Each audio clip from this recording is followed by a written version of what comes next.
ভবিষ্যৎ দেশ ও জাতি সেবাই হবে, দেশ ও জাতি সেবাই হবে আমাদের জীবনে শপথ।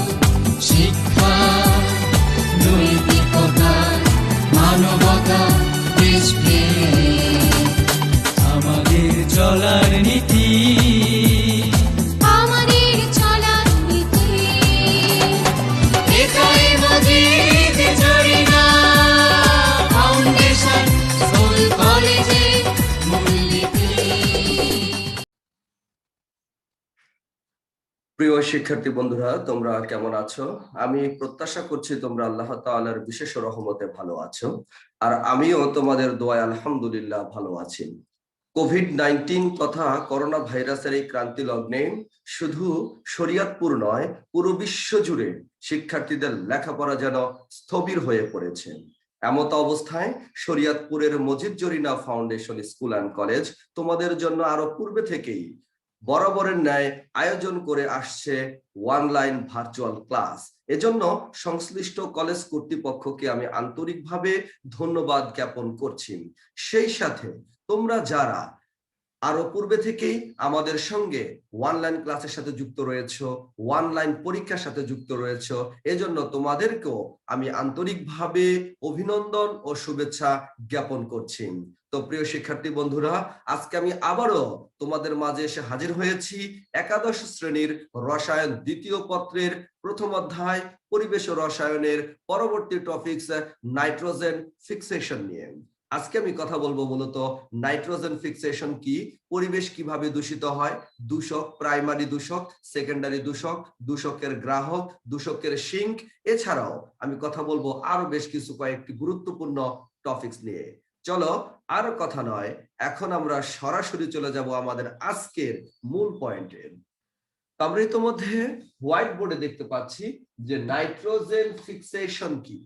তো নাইট্রোজেন ফিক্সেশনটা হলো যে বায়ুমণ্ডলের মুক্ত নাইট্রোজেনকে যে প্রক্রিয়ার মাধ্যমে নাইট্রোজেন যৌগে রূপান্তর করে ব্যবহার করা হয় তাকে নাইট্রোজেন ফিক্সেশন বলে। আমি আবারও বলছি, নাইট্রোজেন ফিক্সেশনটা হচ্ছে বায়ুমণ্ডলে আমরা জানি 78% নাইট্রোজেন থাকে। আমরা জানি বায়ুমণ্ডলে 78% নাইট্রোজেন বিদ্যমান। এই যে বায়ুমণ্ডলের নাইট্রোজেন, এটাকে আমরা বলি ফ্রি বা মুক্ত নাইট্রোজেন।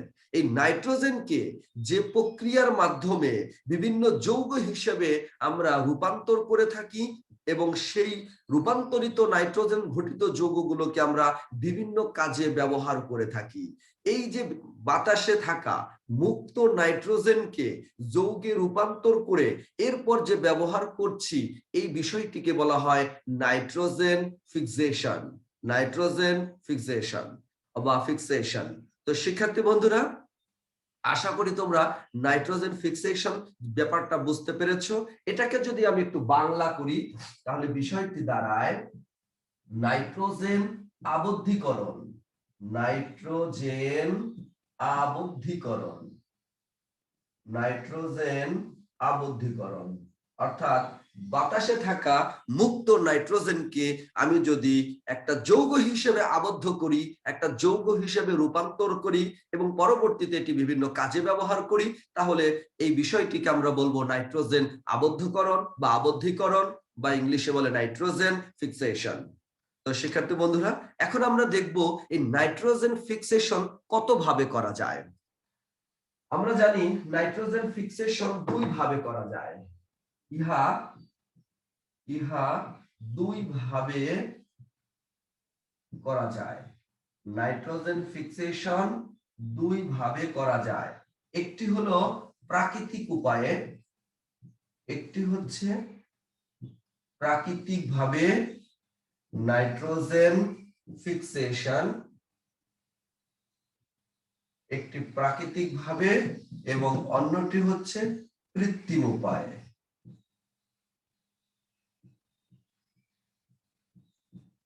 অন্যটি হচ্ছে কৃত্রিম উপায়ে নাইট্রোজেন ফিক্সেশন। তাহলে আমরা হোয়াইট বোর্ডে দেখতে পাচ্ছি যে ইহা মানে নাইট্রোজেন ফিক্সেশন দুই ভাবে করা যায়। একটি হচ্ছে প্রাকৃতিক উপায়ে নাইট্রোজেন ফিক্সেশন এবং অন্যটি হচ্ছে কৃত্রিম উপায়ে নাইট্রোজেন ফিক্সেশন। তো প্রাকৃতিক উপায়ে নাইট্রোজেন ফিক্সেশন কিভাবে করে? তো শিক্ষার্থী বন্ধুরা, তোমরা জানো বায়ুমণ্ডলে বা বাতাসে যখন বজ্রপাত হয় তখন ওই অঞ্চলে, যে জায়গাটাতে বজ্রপাত হলো ওই অঞ্চলে 3000 ডিগ্রি সেলসিয়াস তাপমাত্রার সৃষ্টি হয়। আমি প্রাকৃতিকভাবে নাইট্রোজেন ফিক্সেশন কিভাবে হচ্ছে আমি সেটি বলছি। যে প্রাকৃতিকভাবে যখন বায়ুমণ্ডলে বজ্রপাত ঘটে তখন যে অঞ্চলে বজ্রপাত ঘটে ওই অঞ্চলে বাতাসের তাপমাত্রা 3000 ডিগ্রি সেলসিয়াস তাপমাত্রা হয়। এই 3000 ডিগ্রি সেলসিয়াস তাপমাত্রায় নাইট্রোজেন থাকা, বায়ুমণ্ডলে নাইট্রোজেন থাকা, এই নাইট্রোজেনটা ভেঙে গিয়ে নাইট্রিক বাতাসের অক্সিজেনের সাথে বিক্রিয়া করে নাইট্রিক অক্সাইড উৎপন্ন করে। এটি পুনরায় জারিত হয়ে নাইট্রোজেন ডাই অক্সাইড উৎপন্ন করে। এই নাইট্রোজেন ডাই অক্সাইড বাতাসের অক্সিজেন এবং জলীয় বাষ্পের সাথে বিক্রিয়া করে নাইট্রিক অ্যাসিড ও নাইট্রাস অ্যাসিড উৎপন্ন করে। এই নাইট্রিক অ্যাসিড ও নাইট্রাস অ্যাসিড, এই দুটি অ্যাসিডের মধ্যে নাইট্রিক অ্যাসিড অত্যন্ত স্থিতিশীল, অর্থাৎ নাইট্রিক অ্যাসিডকে মূলত ধরা হয়। এই নাইট্রিক অ্যাসিড যখন অ্যাসিড বৃষ্টি হয়, এক কথায় যখন বৃষ্টিপাত হয় তখন বৃষ্টির পানির সাথে মিশে ভূপৃষ্ঠে চলে আসে। ভূপৃষ্ঠে থাকা বিভিন্ন ক্ষারীয় উপাদান যেমন ক্যালসিয়াম, ম্যাগনেসিয়াম, এগুলোর সাথে বিক্রিয়া করে ক্যালসিয়াম নাইট্রেট, ম্যাগনেসিয়াম নাইট্রেট প্রভৃতি বিভিন্ন ধরনের লবণ উৎপন্ন করে। তো শিক্ষার্থী বন্ধুরা, আলটিমেটলি আমরা কি বুঝলাম? আলটিমেটলি বুঝলাম যে বাতাসে থাকা নাইট্রোজেন গ্যাসটি ইতোমধ্যে মাটিতে এসে calcium hydrogen carbonate, magnesium hydrogen carbonate নামক লবণ উৎপন্ন করেছে। অর্থাৎ লবণ হিসেবে আমরা নাইট্রোজেনটিকে, বাতাসে থাকা নাইট্রোজেনকে আবদ্ধকরণ বা ফিক্সেশন করলাম। এটি হলো প্রাকৃতিক উপায়ে নাইট্রোজেন ফিক্সেশন।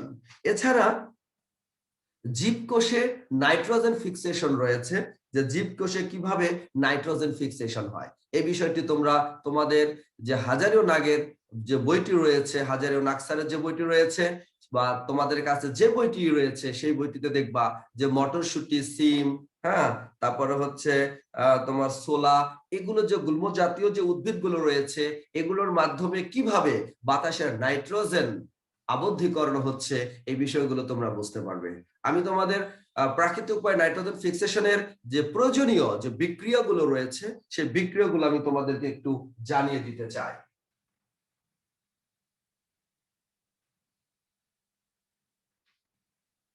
আমি বিক্রিয়াগুলো জানিয়ে দিচ্ছি। দেখো যে বাতাসের নাইট্রোজেন অক্সিজেনের সাথে 3000 ডিগ্রি সেলসিয়াস তাপমাত্রায় নাইট্রিক অক্সাইড উৎপন্ন করে। এই নাইট্রিক অক্সাইড বাতাসের অক্সিজেনের সাথে জারিত হয়ে নাইট্রোজেন ডাই অক্সাইড উৎপন্ন করে। এই যে নাইট্রোজেন ডাই অক্সাইড বাতাসের অক্সিজেন এবং জলীয় বাষ্পের সাথে বিক্রিয়া করে নাইট্রিক অ্যাসিড উৎপন্ন করে। এতে অস্থায়ী, অস্থিতিশীল নাইট্রাস অক্সাইডও তৈরি হয়, নাইট্রাস অ্যাসিডও তৈরি হয়। আমরা শুধু একটি লিখবো, নাইট্রিক অ্যাসিড উৎপন্ন হয়। এই নাইট্রিক অ্যাসিড আমরা যদি সমতাকরণ দেখাই তাহলে জিনিসটা এরকম আসবে। ব্যাস, তাহলে এই যে নাইট্রিক অ্যাসিড আমরা উৎপন্ন করলাম, এই নাইট্রিক অ্যাসিড HNO3, এই নাইট্রিক অ্যাসিড মাটিতে থাকা ক্যালসিয়াম, ক্যালসিয়াম লবণের সাথে, অর্থাৎ ক্যালসিয়াম ধাতুর সাথে, এখানে ক্যালসিয়াম অক্সাইড থাকতে পারে মাটির মধ্যে থাকতে পারে ম্যাগনেসিয়াম নামক ক্ষারীয় উপাদান, অর্থাৎ ম্যাগনেসিয়াম অক্সাইড থাকতে পারে। এগুলো বিক্রিয়া করে ক্যালসিয়াম নাইট্রেট আর হচ্ছে পানি উৎপন্ন করে। এখানে ম্যাগনেসিয়াম নাইট্রেট আর পানি উৎপন্ন করে। তাহলে এই যে ক্যালসিয়াম নাইট্রেট, ম্যাগনেসিয়াম নাইট্রেট নামক লবণ উৎপন্ন করলো, এই যে নাইট্রিক অ্যাসিড মাটিতে থাকা ক্যালসিয়াম অক্সাইডের সাথে বিক্রিয়া করে ক্যালসিয়াম নাইট্রেট উৎপন্ন করলো, আবার নাইট্রিক অ্যাসিড মাটিতে থাকা ম্যাগনেসিয়াম অক্সাইডের সাথে বিক্রিয়া করে ম্যাগনেসিয়াম নাইট্রেট উৎপন্ন করলো। এই যে ক্যালসিয়াম নাইট্রেট, এই যে ম্যাগনেসিয়াম নাইট্রেট, এগুলো হচ্ছে ধাতব লবণ।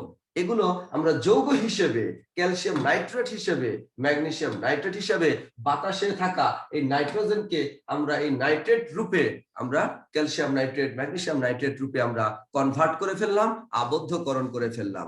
এটিকেই বলা হয় নাইট্রোজেন ফিক্সেশন।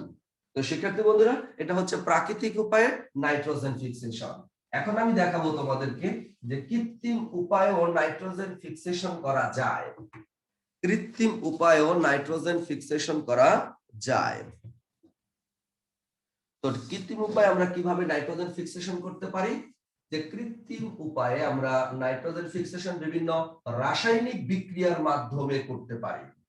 যেমন ল্যাবরেটরিতে আমি যদি নাইট্রোজেন নেই, আর হচ্ছে বাতাস থেকে নাইট্রোজেন এবং প্রাকৃতিক গ্যাস থেকে হাইড্রোজেনটাকে যদি পৃথক করে আমি যদি অ্যামোনিয়া গ্যাস উৎপন্ন করি, অ্যামোনিয়া গ্যাস যদি আমি উৎপন্ন করি, তাহলে অ্যামোনিয়া গ্যাস রূপে আমি নাইট্রোজেনকে, বাতাসে থাকা নাইট্রোজেনকে আবদ্ধকরণ করে ফেললাম।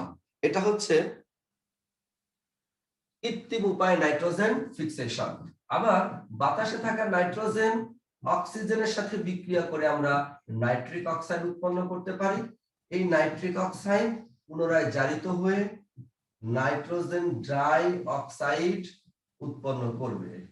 এই থাকা নাইট্রোজেন ডাই অক্সাইড, এই নাইট্রোজেন ডাই অক্সাইড বাতাসের জলীয় বাষ্প প্লাস অক্সিজেনের সাথে বিক্রিয়া করে নাইট্রিক অ্যাসিড উৎপন্ন করবে, নাইট্রিক অ্যাসিড উৎপন্ন করবে। তাহলে এটা কিন্তু আমরা ল্যাবরেটরিতেও, এটা প্রাকৃতিক ভাবে তো বায়ুমণ্ডলে ঘটেই, এটিকে আবার আমরা কৃত্রিম উপায়ে গবেষণাগারে তথা ল্যাবরেটরিতে আমরা এইভাবে রাসায়নিক বিক্রিয়া ঘটিয়ে ফাইনালি আমরা নাইট্রিক অ্যাসিড উৎপন্ন করতে পারি। এরপরে এই নাইট্রিক অ্যাসিডকে আমরা যে কোনো ক্ষারীয় পদার্থের সাথে বিক্রিয়া করে ক্যালসিয়াম নাইট্রেট রূপে আমরা আবদ্ধীকরণ করতে পারি। তো শিক্ষার্থী বন্ধুরা, তোমরা প্রাকৃতিক উপায়ে এবং কৃত্রিম উপায়ে নাইট্রোজেনকে কিভাবে আবদ্ধকরণ করতে হয়, আবদ্ধীকরণ করতে হয়, আশা করি ব্যাপারটা বুঝতে পেরেছো। এবারে আমরা পরবর্তী টপিকসে চলে যাব।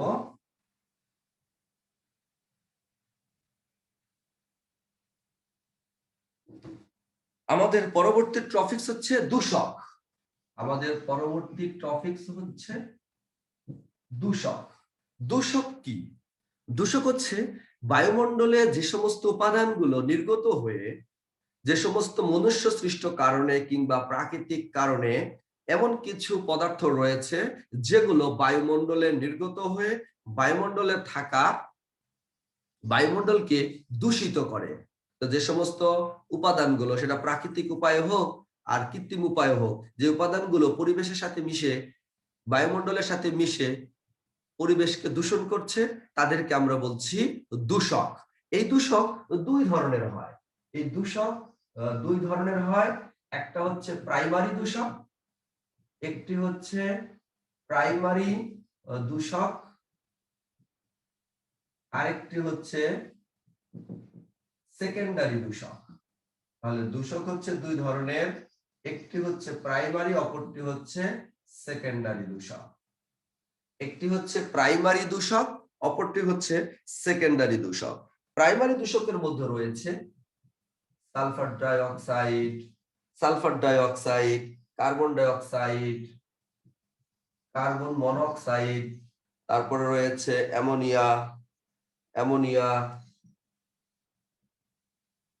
Hydrogen sulphide, etcetera. এগুলো হচ্ছে প্রাইমারি দূষক, এগুলো হচ্ছে প্রাইমারি দূষক। এখন প্রশ্ন হলো যে প্রাইমারি দূষক কি? প্রাইমারি দূষক তো ওইসব দূষককে বোঝায় যে সমস্ত দূষকগুলো সরাসরি বায়ুমণ্ডলে নির্গত হয়ে সরাসরি বায়ুমণ্ডলকে দূষিত করে, এদেরকে বলা হয় প্রাইমারি দূষক। যেই দূষকগুলো সরাসরি বায়ুমণ্ডলে নির্গত হয়ে সরাসরি বায়ুমণ্ডলকে দূষিত করে সেই দূষকগুলোকে আমরা বলবো প্রাইমারি দূষক, যেমন sulphur dioxide, carbon dioxide, carbon monoxide, তারপরে হচ্ছে অ্যামোনিয়া, হাইড্রোজেন সালফাইড ইত্যাদি। আর সেকেন্ডারি দূষক কোনগুলো? সেকেন্ডারি দূষক হচ্ছে যে দূষকগুলো যেমন নাইট্রোজেন ডাইঅক্সাইড, H2SO4, হ্যাঁ, নাইট্রিক অ্যাসিড, তারপরে হচ্ছে নাইট্রিক অ্যাসিড, নাইট্রোজেন ডাইঅক্সাইড, তারপরে হচ্ছে N2O5 ইত্যাদি। তাহলে এই বিষয়গুলোই হচ্ছে আমাদের সেকেন্ডারি দূষক। কেন সেকেন্ডারি দূষকের কথা বলছি? কারণ এই nitrogen dioxide, sulphuric acid, nitric acid, dinitrogen pentoxide, এই প্রভৃতি দূষকগুলো সরাসরি কোনো বস্তু থেকে বা কোনো প্রাকৃতিক বা কৃত্রিম উপায়ে এগুলো সরাসরি বায়ুমণ্ডলে নির্গত হয় না। যেমন নাইট্রোজেন ডাইঅক্সাইড কখনো নির্গত হয় না, নির্গত হয় নাইট্রিক অক্সাইড। এই নাইট্রিক অক্সাইড বাতাসের অক্সিজেন দ্বারা জারিত হয়ে নাইট্রোজেন ডাইঅক্সাইড আগে উৎপন্ন করে। যেমন সালফিউরিক অ্যাসিড, সরাসরি সালফিউরিক অ্যাসিড নির্গত হয় না, নির্গত হয় সালফার ট্রাই অক্সাইড। যেমন আমি আরেকটা উদাহরণ দিচ্ছি, সালফার ট্রাই অক্সাইড। এই যে সালফার ট্রাই অক্সাইড যে নির্গত হচ্ছে, এই সালফার ট্রাই অক্সাইড জলীয় বাষ্পের সাথে বিক্রিয়া করে সালফিউরিক অ্যাসিড উৎপন্ন করছে। এই যে নাইট্রিক অ্যাসিড, বাতাসে নির্গত হয় নাইট্রোজেন ডাইঅক্সাইড, এই নাইট্রোজেন ডাইঅক্সাইড আবার পুনরায় জলীয় বাষ্পের সাথে বিক্রিয়া করে বাতাসের অক্সিজেনের সাথে বিক্রিয়া করে নাইট্রিক অ্যাসিড উৎপন্ন করে। তাহলে বিষয়টি বোঝা গেল যে যে সমস্ত যৌগগুলো, অণুগুলো, গ্যাসগুলো সরাসরি বায়ুমণ্ডলে নির্গত হয় না, নির্গত হয়ে পরিবেশ দূষণ করে না, প্রথমে নির্গত হয়, এরপর পরিবেশের অক্সিজেন দ্বারা জারিত হয়ে ভিন্নধর্মী যৌগ তৈরি করে যা পরিবেশকে দূষণ করে। ওই বিষয়গুলোকে, ওই উপাদানগুলোকে আমরা সেকেন্ডারি দূষক বলবো। তাহলে আমি আবারও বলছি, রিক্যাপ করছি যে দূষক হলো মূলত দুই ধরনের, একটি হলো প্রাইমারি দূষক, অন্যটি হলো সেকেন্ডারি দূষক। যে দূষকগুলো সরাসরি নির্গত হয়ে বায়ুমণ্ডলের বাতাসকে দূষিত করে সেগুলো হচ্ছে প্রাইমারি দূষক। আর যে দূষকগুলো সরাসরি বায়ুমণ্ডলে নির্গত হয়ে বায়ুমণ্ডলকে দূষিত করে না, আগে নির্গত হয়, নির্গত হওয়ার পর বাতাসের অক্সিজেন দ্বারা জারিত হয়ে আরো একটি ভিন্নধর্মী যৌগ তৈরি করে, আর ওই ভিন্নধর্মী যৌগটাই মূলত পরিবেশকে দূষণ করে। তাহলে আলটিমেটলি আমরা বলতে পারি যে সেকেন্ডারি দূষক হলো দুইটা পদ্ধতিতে হবে, দুইটা উপায় হয়, আর প্রাইমারি দূষক একটা উপায় হয়। আশা করি তোমরা দূষক কি বিষয়টি বুঝতে পেরেছো। এখন আমরা দূষকের আরো দুইটা পয়েন্ট শিখব। দূষকের গ্রাহক। দূষকের গ্রাহক কি?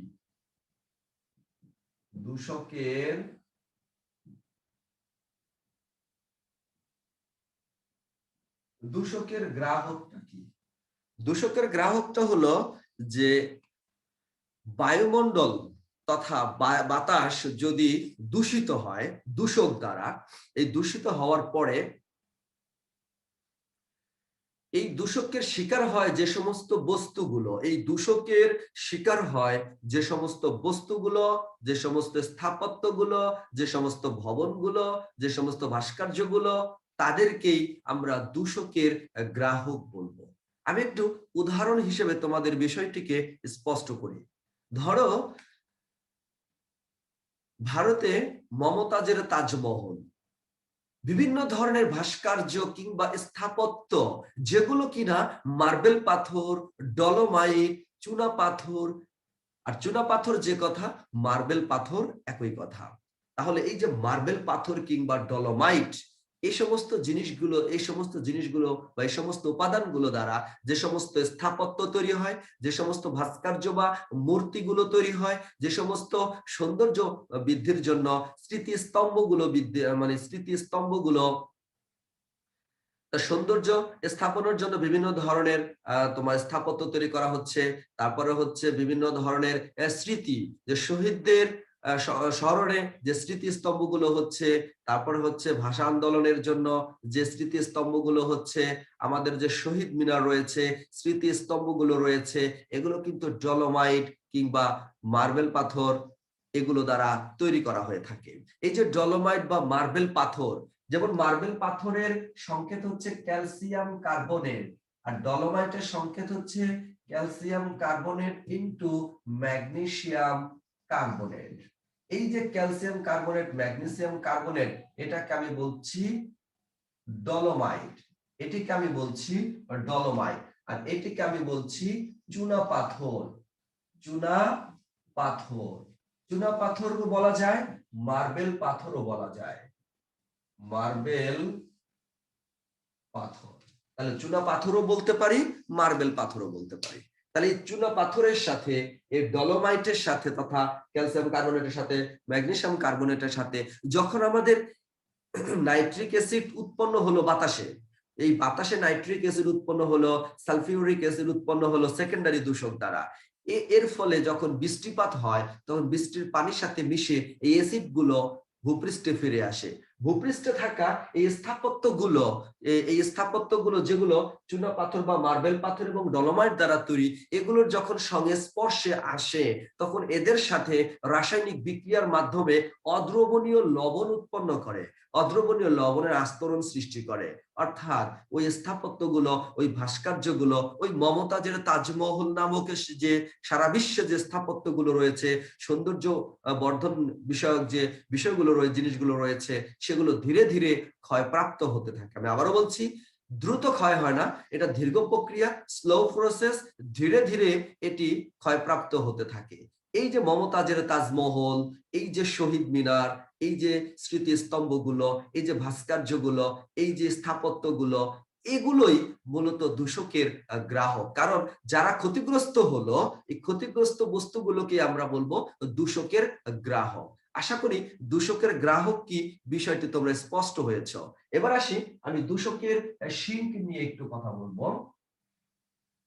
দূষকের সিঙ্ক, দূষকের সিঙ্ক। দূষকের সিঙ্কটা আমি আরেকটু যদি ক্লিয়ার করি, যে এই যে বায়ুমণ্ডলের বাতাস, বায়ুমণ্ডল তথা এই বায়ুমণ্ডল একটা পরিবেশের অংশ। এক কথা, এই যে পরিবেশ দূষিত হচ্ছে, যে সমস্ত উপাদানের ব্যবহার করার ফলে, যে সমস্ত পদক্ষেপ গ্রহণ করার ফলে এই দূষকের মাত্রাটা হ্রাস পায়। আমি আবারও বলছি, এই যে বায়ুমণ্ডল তথা পরিবেশ দূষিত হচ্ছে, যে সমস্ত কারণে পরিবেশ দূষিত হচ্ছে, ওই কারণগুলো যদি আমরা পর্যালোচনা করে, পর্যবেক্ষণ করে, অনুধাবন করে এই কারণগুলোকে যদি আমরা হ্রাস করতে পারি, অর্থাৎ দূষণের মাত্রাকে যে পদক্ষেপের মাধ্যমে, যে পদ্ধতি অবলম্বন করার মাধ্যমে আমরা পরিবেশের যে ক্ষতিকর প্রভাবগুলো কমিয়ে আনতে পারি, ওগুলোকে আমরা বলবো দূষকের সিঙ্ক। যেমন বাতাসে কার্বন ডাই অক্সাইড দিন দিন বেড়েই যাচ্ছে, কার্বন মনোঅক্সাইড বেড়ে যাচ্ছে। এই কার্বন ডাই অক্সাইড বৃদ্ধি পাওয়ার ফলে গ্লোবাল ওয়ার্মিং হচ্ছে, দিন দিন পৃথিবীর তাপমাত্রা বেড়ে যাচ্ছে। বর্ষাকালে তথা যখন বর্ষার সিজন হয় তখন কিন্তু নির্ধারিত পানি যেটুকু হওয়ার কথা তার চেয়ে বিপদ সীমার উপর দিয়ে পানি গড়িয়ে যায়। কেন? এই যে গ্লোবাল ওয়ার্মিং, বৈশ্বিক উষ্ণায়নের কারণে। এই